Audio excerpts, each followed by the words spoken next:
وبنجاب هي المدينة التي ظهر فيها هذا الفن، وتعرف حاليا بجزيرة سمطرة.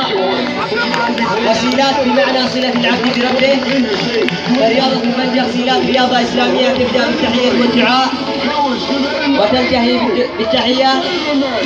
وأقسام البنجق سيلات 4 أقسام. أولاً قسم الجاندا، وهو عبارة عن حركات قتالية استعراضية يقوم بها لاعبان وأكثر باستخدام الأسلحة وتكانيك اليد.